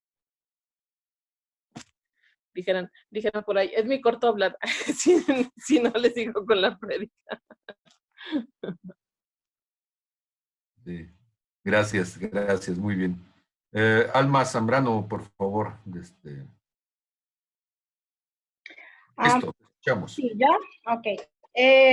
Bueno, pues yo me quedo con la parte de que Dios eh, te quiere con tus virtudes y con tus defectos, porque yo creo que ese es un punto muy importante que te va a quitar la vergüenza, que te ayuda a enfocarte desde otro punto de vista, ¿no? Y que Dios respeta también tus procesos, ¿no? Y que también la parte de hacia otras personas, que aunque tú no aceptes a esa persona o no te agrade como sea esa persona, pues Dios respeta también sus procesos y Dios sí la acepta, o sea, si tú no la aceptas, él sí, ¿no? Entonces, pues yo creo que eso es lo que pude rescatar de esta lección. Y algo que no sabía era sobre lo que comentaste de los padres, por qué se le besaba la mano. La verdad no tenía idea. Entonces, ese sería mi comentario. Muy bien. Bueno, esa fue la explicación que me dieron cuando yo era perfecto, ¿no? Ya que me hice casi perfecto, no sé si, si será otra cosa. Dalí, te escuchamos. Gracias, buenas noches. Buenas noches. Estoy muy meditabundo con la cuestión esta cuando tú comentabas que si un asesino, un homosexual y algunos otros pecados que mencionaste que consideramos graves dentro de la iglesia o que la iglesia en general considera grave, cuando decías, ¿podrá ir una persona en esa condición al cielo? Y tú comentabas que sí. Entonces, estaba yo meditando en algo. A ver si voy a poder explicarlo, pero estaba yo viendo Ratatouille. No sé si se acuerdan de esta película de caricatura. Y el Gustav, creo que se llama, el chef, menciona siempre algo en sus libros y en sus entrevistas. Y él dice que cualquiera puede ser un cocinero, cualquiera puede llegar a ser un gran cocinero. Y entonces el crítico, no recuerdo cómo se llama, al final dice, Ego, Antonio. dice, no es que cualquiera puede llegar a ser cocinero, sino que de cualquier fuente puede llegar a ser el más buen cocinero. Cualquiera puede llegar a hacerlo, pero que tiene que tener estos características, ¿no? Entonces, como que al juntar todo, pensé en algo. Ah, yo creo que el problema que ha tenido la iglesia y hemos crecido, de hecho por ahí hay un artículo que nos pasaron los de Ensenada, que nos habla acerca de una iglesia con vergüenza, ¿no? Una iglesia que ha crecido con vergüenza. Creo que el gran problema que la iglesia ha crecido por lo que describías, porque mucho de ello yo me sentí identificado con una iglesia con vergüenza anterior a estar aquí en Redime. Sí crecí en una iglesia con vergüenza. Y desgraciadamente ese es el estado actual de la iglesia en general, de, hablándolo, por lo menos lo que conoces en cuanto a predicadores famosos, ¿no? Y lo que estamos es tratando de llevar los procesos a nuestra manera sin dejar que sea Dios quien los lleve. Me puse a pensar, hablando sobre este ejemplo que ponía Ratatouille, yo sigo siendo tentado, sigo teniendo tentaciones de mi pasado, sigo luchando, si bien no es igual que antes, el proceso es muy diferente y hay muchas áreas de mi vida que han crecido. Sin embargo, muchas veces tengo tentaciones que están fuera de lugar para un ministro, fuera de lugar para un hijo de Dios, fuera de lugar para alguien que está casado con una religiosa mujer como yo. Y sin embargo, sigo teniendo tentaciones de ese tipo. Y sin embargo, yo estoy 100% seguro que yo voy a ir al cielo. Pero Dios ha tenido un proceso en mi vida y lo sigue llevando y nunca se ha detenido en ese proceso. Él sigue, continúa. Aun cuando yo me alejé, Él no se alejó, Él siguió en ese proceso, en ese proceso. Creo que lo que yo entendí el día de hoy, y corrígeme si no estoy correcto, es esta cuestión de que la vergüenza nos lleva o nos ha llevado a que creamos que debemos llevar a los procesos de otros primero y que nosotros tendríamos que llevar un proceso de una cierta manera estandarizada. Y el no tener vergüenza, el tener identidad, el tener la honra, el tener la gloria, como dice precisamente en Claves, el compartir la gloria de Dios es entender que tal como tú eres, así Dios te ama. Pero como yo siempre lo digo, no hay manera que tú te quedes como estás al enfrentarte a su amor, y no porque Dios quiera cambiarte para que lo agrades, es porque tú empiezas a sentir, por ejemplo, yo escuchaba una canción de Mónica Naranjo que tuvo mucho que ver con mi pasado, y la verdad hubo un momento en que mejor la corté porque me desagradaba, y no era tanto que me trajera recuerdos ni nada, no me sentía cómodo escuchándola, no me causaba lo que antes me causaba. Y entonces entendí algo, no es que ella cambió o el mover espiritual que ella tiene cambió. El que cambió fui yo, algo cambió en mí, algo hubo un proceso en mí que hubo una transformación que no la pude percibir, o sea, que no fue algo violento, eso es lo que quiero decir. No fue algo que me empujó de manera que me hizo sentir miserable, sino que me fue llevando paso a paso, paso a paso. Y creo que de eso se trata la gloria de Dios en nosotros, de eso se trata la identidad, el entender que tal como soy me ama, pero que sí hay un proceso de cambio porque Dios quiere que tú seas feliz, que tú seas pleno, que te sientas completamente identificado con quien verdaderamente eres. Por lo menos esa es la experiencia de mi vida. Entonces, entiendo lo que decía Gustav, ¿no? De cualquier fuente puede venir un hijo de Dios, pero no cualquiera está dispuesto a, como tú dices, tener esa mutua aceptación. O sea, Dios ya me aceptó y ese versículo que mencionabas es un versículo tremendo, ¿no? Y Él nos hizo aceptos en el amado. Ya somos completamente aceptos para Él. La cuestión es qué tanto estoy yo dispuesto a aceptarlo a Él en mi vida y aceptar la manera de ser de Él, la manera de actuar hacia otros, la manera de vivir, la manera de sentir.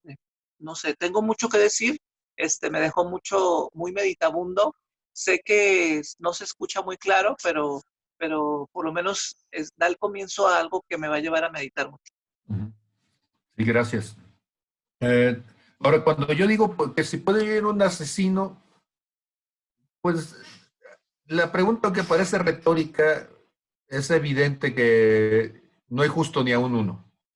O sea, no hay una sola persona perfecta que por su santificación personal Dios lo haya llamado. No, la Biblia nos descalifica a todos. Entonces, es más que evidente que todos los que van al cielo son pecadores. Ahora, ojo, y este es el problema del enfoque equivocado. No van por ser pecadores o no van por no ser pecadores. No es eso lo que está en discusión. Lo que dice Juan capítulo 1 es, mas a los que le recibieron, a los que creen en su nombre, les dio la potestad de ser hechos hijos de Dios. ¿Quiénes van a su presencia? Los que le recibieron, y eso habla de aceptación, eso habla de respeto también. Los que le aceptaron, los que le recibieron, los que creen en su nombre, les dio la potestad de ser hechos hijos. Y los que no ven a Dios como Padre,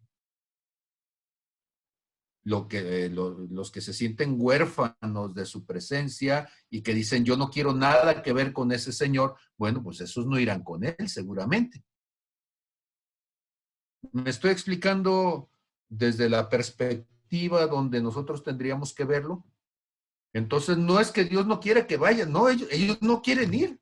Y Dios dice, yo te respeto tanto que hasta respeto tu derecho a pasar la eternidad donde yo no esté. Es que yo no quiero nada con Dios perfecto, no te preocupes. En la eternidad tampoco vas a tener nada que ver conmigo. O sea, si esa es tu decisión, la respeto. Es que van a ser lanzados al lago de fuego y Dios dice, no, pues es que hay un problema. Y el problema está de que o estás conmigo o no estás conmigo. Y donde no está mi presencia, donde yo no manifiesto mi presencia en ese sentido, pues es un lugar medio incómodo, pero pues eso es lo que pasa porque yo no estoy. Y tenemos que cambiar nuestro concepto de lo que significa el castigo, ¿no? Dios no te castiga, tú eres el que te castiga, ¿sí? O sea, el que no quiere ponerse la vacuna para evitar la enfermedad, pues no es que lo castigó el de la vacuna, ¿no? Pues él es el que dice, yo no me quiero vacunar, ¿sí? Y si eso significa que se vaya a morir, pues me muero, ¿no? Pongo un ejemplo incómodo, pero es válido. Los testigos de Jehová, ellos creen que es inadecuado recibir una transfusión sanguínea. Y llega una persona entonces al hospital, tiene necesidad de una transfusión, pero ellos dicen, yo no quiero recibirla. El médico se acerca, la enfermera se acerca, le lleva una carta entonces donde el otro va a afirmar que por su decisión, por su voluntad, él rechaza el procedimiento médico de una transfusión. Y la persona se muere. Pregunta, ¿fue negligencia médica? No. ¿Fue que el médico lo castigó y dijo, a este no le pongan? No, tampoco. Es que la persona dice, a mí no quiero que me la pongan. Bueno, y si no quiero que me la pongan, el otro respeta su derecho de no recibir la transfusión, aunque eso signifique su propia destrucción. Desde ahí tenemos que ver nosotros la oportunidad de salvación, porque siempre nosotros descalificamos a Dios y Dios es el malo. Muy bien. ¿Alguien más?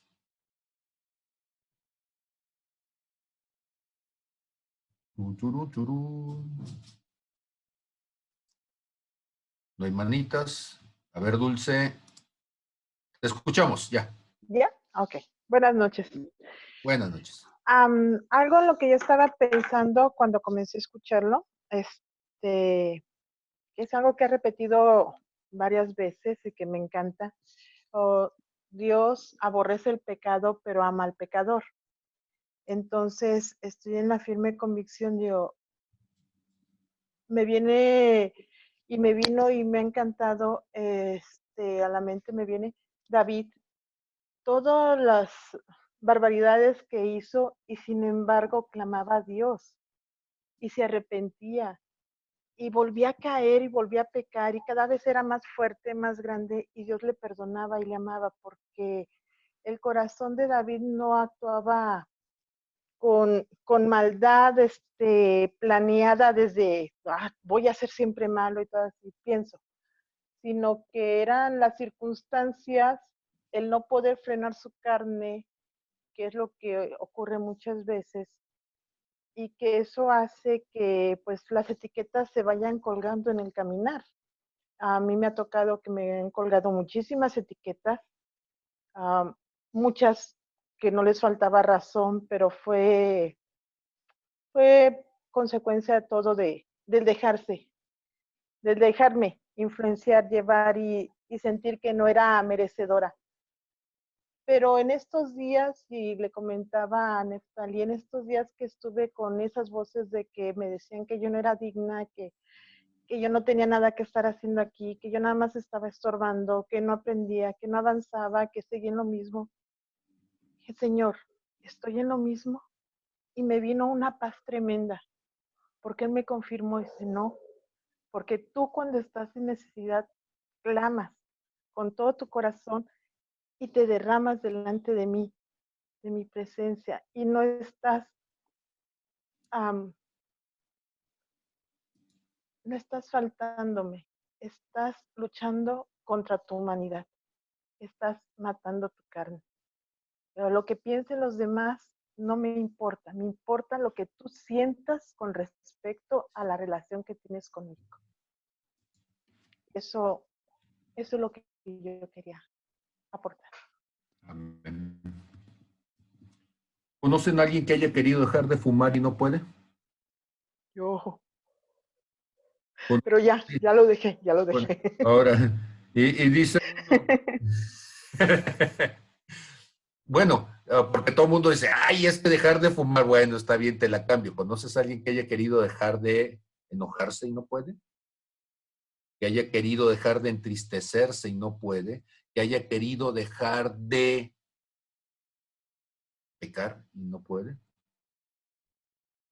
Cuando lo llevamos a lo extremo de decir dejar de pecar, yo conozco, híjole, creo que no conozco a nadie que no pueda dejar de pecar.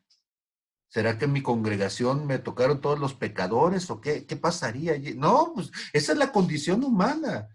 Y entonces en esa condición humana lo que encontramos es que personas una y otra vez están en esa lucha constante de estar haciendo y viviendo cosas que quisieran dejarlas de hacer, ¿sí? Dice el apóstol Pablo allá en Romanos 7, ¿sí? Y entonces descubro una cosa, lo que quiero hacer no lo hago y lo que no quiero hacer, eso hago, dice, y entonces entiendo que el pecado está en mí. Más, dice, no soy yo, o sea, el ser interior no quiere pecar. Pero mi condición carnal, mi condición, mi corazón lastimado, mi concupiscencia, y ahí podríamos discutir un montón. Estoy en esa lucha constante. Y en esa lucha constante mi corazón se aflige porque yo quisiera ser diferente. Ahora, escúchame. Una cosa es que diga yo quisiera ser diferente y otra cosa es que Dios me diga, hasta que no seas diferente no te amo. No, no, Dios dice, te amo y sufro contigo, mi hijo. ¿Sí? Pues veo que estás bien taruguito y se ha de sufrir mucho, sí, pues, ni modo, mi niño, ¿verdad? Y pues ya me abraza y me da la sobada en la cabeza y dice, ándele, mi hijo, échele ganas, ¿sí? O otro día más, ¿sí? Como dicen en Alcohólicos Anónimos, ¿sí? Por 24 horas. Y si caes, ¿qué? Pues vuelve a empezar la lista, ¿sí? Y otra vez, y otra vez, y otra vez. ¿Cuál es la diferencia? Que antes vivía deprimido años, y luego fueron meses, luego fueron semanas, luego fueron días, y pues ahora pueden ser horas o pueden ser minutos. Sí, lo vas superando. Lo importante es que antes parecía imposible y ahora dices, voy a salir. Antes no te das cuenta, ahora ya te das cuenta.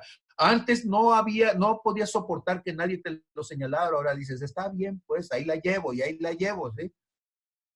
Algo va cambiando.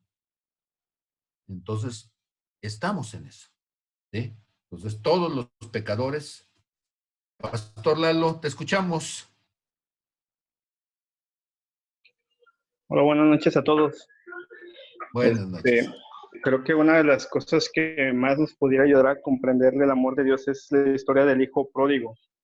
Él, estando en su casa, era hijo y su padre lo amaba, pecando y yéndose de su casa, había aún pecando y estando lejos de casa, pues su padre lo seguía amando, ¿verdad? Y su padre lo seguía esperando con amor. Y yo creo que eso es una de las cosas que quizás nunca vamos a poder comprender, que Él nos amó a nosotros primero, nos amó a nosotros aún como somos, aún con lo que vamos a hacer mañana, como dice el pastor Pablo, ¿verdad? Creo que todos los que estamos aquí, pues batallamos en alguna área de nuestras vidas, ¿verdad? Y quisiéramos ya no estar batallando en eso, pero aún así con esas áreas de nuestra vida, pues Dios nos sigue amando. Y yo creo que una de las cosas que a mí me ha ayudado a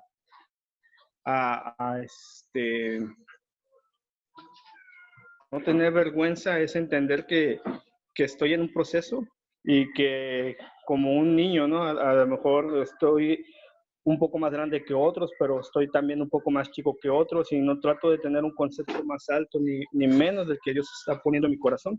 Y entender que todos estamos en un proceso, eso nos va a ayudar, yo creo que también a amarnos a todos, ¿verdad? Amar al primero que llega a la fe, amar al que está batallando con más áreas que nosotros, porque quizás un día nosotros batallamos con esas áreas, ¿verdad? Y si no estamos batallando ahorita, pues quizás algún día vamos a batallar. Entonces, yo creo que entender que todos estamos en este camino y que todavía no llegamos a la estatura del varón perfecto nos va a ayudar a quitar esa vergüenza y sobre todo, pues, saber que Dios nos amó, ¿verdad? Dios nos predestinó, dice la palabra, que Dios nos escogió antes de la fundación del mundo. Y a mí algo que no puedo comprender todavía es que aún sabiendo que yo era un pecador, Él decidió ir a la cruz por nosotros. Entonces, eso quita la vergüenza de mi vida. Pues entonces nuestra tarea para estos días, dos palabras que incluyamos en nuestro vocabulario espiritual: aceptación y respeto. Entonces, aceptación es: reconozco que Dios te hizo como seas, con un propósito que quizá yo no entiendo, pero Dios sí. Respeto el proceso que Dios tiene contigo, porque yo no lo entiendo, pero Él sí. Y me doy cuenta de que no soy yo la persona con la autoridad de validar tu derecho a ser quien eres. Es Dios. Entonces renuncia a ese derecho. No eres tú el validador, no eres el juez oficial, no eres el perito oficial para decir quién tiene derecho o no tiene derecho sobre esta vida. Es que tú tienes la sana doctrina y el otro la tiene media gripada. Pues con su doctrina gripada, ¿sí? Ya sanará, ¿sí? Pasará la pandemia de las doctrinas y el otro tendrá una doctrina ya saludable, una doctrina fitness. Déjalo en su proceso, que siga adelante.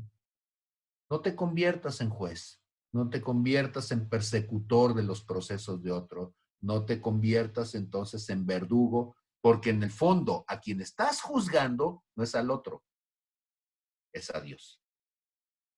Cuando tú juzgas al otro, lo que tú estás diciendo es: Dios, yo soy más capaz que tú, yo sí entiendo y tú no.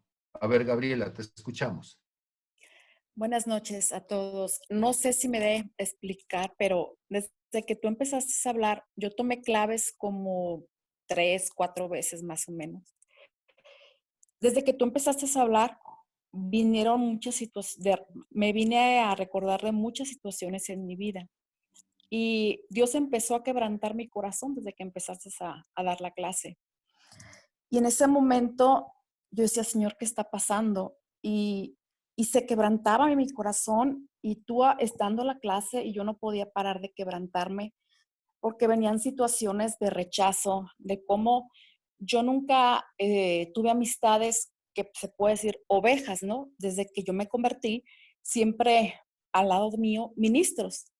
Y yo pude sentir y palpar ese rechazo de ministros, ¿sí? Que incluso me decían, si yo le profetizaba al profeta, me decía: ¿de cuándo acá los patos le tiran a las escopetas? Y pues yo me quedaba callada, decía: no, no entiendo. O a veces me decían: aguilucho. Yo, ¿por qué aguilucho? O sea, cosas así muy despectivas hacia mi persona, hacia quién era yo, hacia mi llamado. Entonces se venían todos esos recuerdos y yo dije: Señor, pues, ¿qué está pasando? Y todo lo que decías era como golpeando mi corazón, pero no golpeándolo para agredirlo, sino para sacando todos esos recuerdos. Y en ese momento yo sentí que Dios habló a mi corazón y le decía: ¿qué está pasando? Y él me dijo: es parte de tu sanidad emocional y estás retomando, resurgiendo como la oruga para el proceso de tu identidad. Y yo te quiero decir, pastor, gracias por esta clase. Yo dije: tengo que hablar porque quiero dar testimonio. Sé que la mayoría de los que están me conocen, unos muy de cerca, otros no. Yo sé que a veces mi cara no me ayuda. A veces vivimos procesos, llegamos a la iglesia, llegamos con situaciones eh, mm, emocionales. Tú sabes parte de mi vida, algunas de las personas que están ahí. Y sin querer o queriendo juzgamos la condición, porque no me gusta cómo se ve, porque no me gusta cómo mira, pero no sabemos lo que la persona está viviendo por dentro, no sabemos la lucha interior que trae. Como tú hablabas de la depresión, yo muchas veces llegué a la iglesia deprimida y a veces la gente pensaba, ay, qué sangrona, pero no sabía las luchas, pero yo siempre había algo dentro de mí que aunque esos ministros me desechaban, me hacían un lado porque decían, ¿cómo esta que viene cautiva, que viene así, que viene atada, que viene endemoniada? Porque incluso en una vez en claves, la gente se molestaba porque yo vomitaba. Y entonces yo le dije a María Luisa, oye María Luisa, ya me da vergüenza. Me tuvo que agarrar María Luisa y Olivia a ministrarme, ¿sí? Entonces yo también en ese momento, pues yo era endemoniada para el todo grupo de claves cuando vino Calvin en el 2011, 2013, por ahí cuando lo conocí. Y venían, tú dabas la clase y se venían todos esos recuerdos, pero sé que al estarlo hablando ahorita es parte de una sanidad, es parte de que Dios ha hecho cosas en mi vida, que Dios me ha liberado, que Dios me ha estado sanando. Tú a lo mejor hubieras pensado, pastor, ¿cómo Gabriela? No creo que Gabriela se anime a hablar, pero yo creo que era necesario para mí hablarlo, soltarlo y decir que en cierto momento yo pues me tocó vivir todo lo que viví, pero aún así, todas las veces que me tumbaron, que me metieron zancadilla, Dios llegó y me recogió y yo siempre tuve esas ganas de agarrarme de él y decirle, ahí voy de nuevo, Padre, no importa, pase lo que pase, ahí voy otra vez. Y me caigo y Él es el que en su misericordia me ha levantado, pero siempre yo he tenido mis manos extendidas para decirle, aquí estoy para levantarme de nuevo, Padre. Pero esa es, no sé si me di a entender lo que el mensaje que yo les quise decir. Y en eso que me decía Dios de la oruga, yo sé cómo es el proceso de la oruga, ¿sí?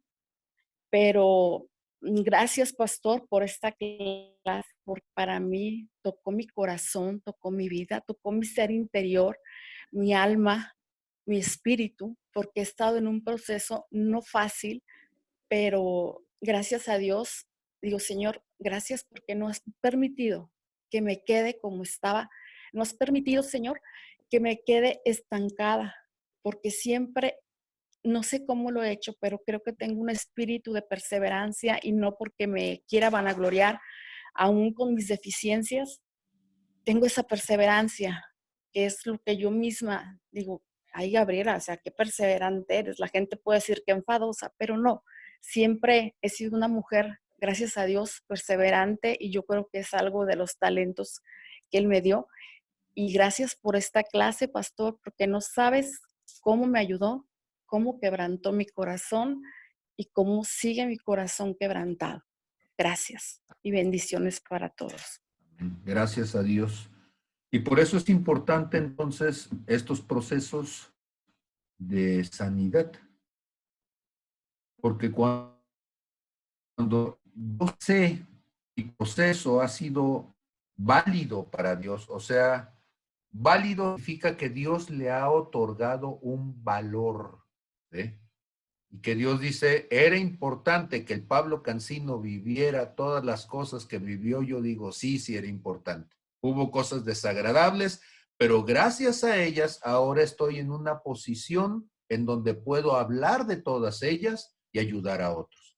Seguramente, si no hubiera pasado por lo que pasé, no hubiera sufrido, pero tampoco tendría el entendimiento de muchas de esas cosas. O sea, que si no hubiera estudiado lo que estudié, aprendido lo que aprendí, vivido lo que viví, pues sería como un recién parido sin nada en la cabeza, ¿sí? Entonces, el proceso, Dios lo valida cuando dice, pagué la sangre y entonces estamos a mano, ¿sí? ¿Cuándo lo valido yo? Porque Cristo lo valida con su sangre. ¿Cuándo lo valido yo? Cuando en lugar de estarme quejando, digo, gracias Dios, Ebenezer, hasta aquí me ayudaste. Romanos 8:28, todas las cosas me ayudaron para bien. Gracias a todo lo que viví, ahora soy el ministro que tú necesitas de mí. Soy deudor a judíos y a griegos, Señor. Gracias. ¿Sí? No fueron en vano ninguna de las cosas que tú hiciste por mí. Tu gracia, tu misericordia no fue en vano para conmigo. Ahí estoy validando yo. Alguien puede decir, te equivocaste un montón de veces, pero ya dijimos que la equivocación la reconozco después. En el momento mi intención era servir a Dios. Perseguí cristianos, diría el apóstol Pablo, pero pensé que era lo correcto delante de Dios. Y cuando mentí y Dios me lo señaló y me di cuenta de cómo eso me apartaba, también lo reconocí. Ese es el cristianismo que yo quisiera que ustedes tuvieran. ¿De acuerdo? No hay problema si te equivocaste, enséñame a alguien que no lo haya hecho, te voy a decir, esa persona es soberbia, ¿sí? Porque no existe un ser humano que haya cometido, ¿sí?, puros aciertos y ni un error. Entonces, nos hemos equivocado, pero vamos caminando y corrigiendo, vamos aprendiendo, vamos mejorando, y en todas estas cosas, Dios se glorificará en nuestras vidas para su honra y su misericordia. Amén y amén. ¿De acuerdo? Entonces, ha sido un privilegio volver a estar con ustedes el día de hoy. Gracias a cada uno de ustedes y espero que si tienen oportunidad, bueno, pues cuando Carlitos nos ponga la clase y nos la comparta, pues la escuchen una vez más y vayan enviándome sus preguntas, vayan enviando sus comentarios. Voy a decir como youtuber, inscríbete y dale like. Finalmente es un tiempo de preguntas y respuestas. Lancémonos nuestras preguntas. No estoy diciendo que yo sea el depositario de la verdad, que tenga la brújula, la razón, que tenga el copyright. No. Soy un hijo de Dios en búsqueda y paso a paso iremos encontrando el camino adecuado. Nuestra intención es encontrarnos con Él y servirle. Y creo que esa es la intención de todos ustedes. Entonces, les doy gracias, saludos, besitos, bendiciones, abrazos afectuosos y mi deseo de que estén excelentemente bien. Dios les bendiga a todos.